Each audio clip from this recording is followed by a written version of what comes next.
The Monterey Historics is a racing event held during Monterey Car Week down at the historic Laguna Seca.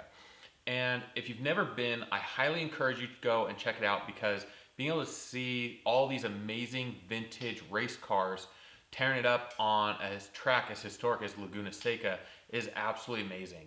And they've got vintage Trans Am Series race cars, Le Mans race cars, a huge variety of racing classes covering all the generations, and it's just absolutely incredible. And I highly recommend it.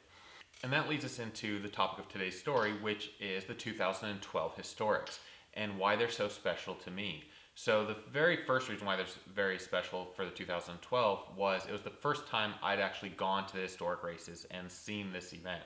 And so that was really incredible to be able to witness that for the very first time.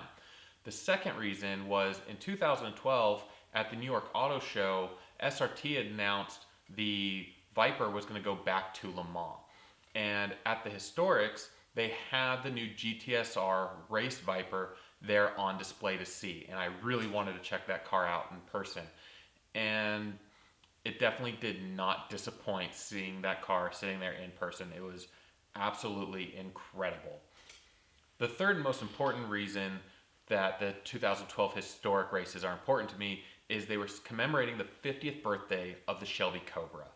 And the Shelby Cobra has always been one of my most favorite cars of all time. It's just absolutely beautiful, and it's raw, and it's got crazy power, and it's done so much historically from a racing standpoint. The car is just amazing. And so I had to go to the Historics to be able to see the Cobras running on the track. And this event had the most original real Cobras that I've ever seen in my life in one place at one time. And not only did you be able to see all these cars there in the paddocks and in the pits, but actually racing on the track.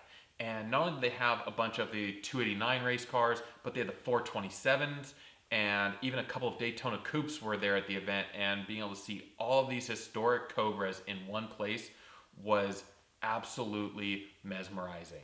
They even had a Cobra parking corral, and of course this had predominantly kit cars and replicas, but it had to have been over 300 cars there on display, and it was absolutely cool to see so many Cobras, both real and replicas, in one place at one time. They even had the giant car hauler that they put multiple Cobras on that they towed to the tracks, so that was really cool because up to this point, I was still learning about Shelby's, and so I didn't know that much about the history, and being able to see this hauler there as well and learn about that was really incredible. And they had several historic Cobras on display, so they would learn more about the history of those specific cars, and it was just an absolutely incredible experience. And I hope they have another big commemorating event down there at Seca and Car Week for the Cobra, maybe at the 60th birthday or maybe the 75, and so that way we can see these cars again in that environment because it was absolutely incredible. So that's today's story. I hope you enjoyed it, and if you did, hit that like button. And as always, if you want to be kept up to date on my latest video uploads, go ahead and hit the subscribe button down below and ring the notification bell so that way you don't miss a single video. And I will see you the next video.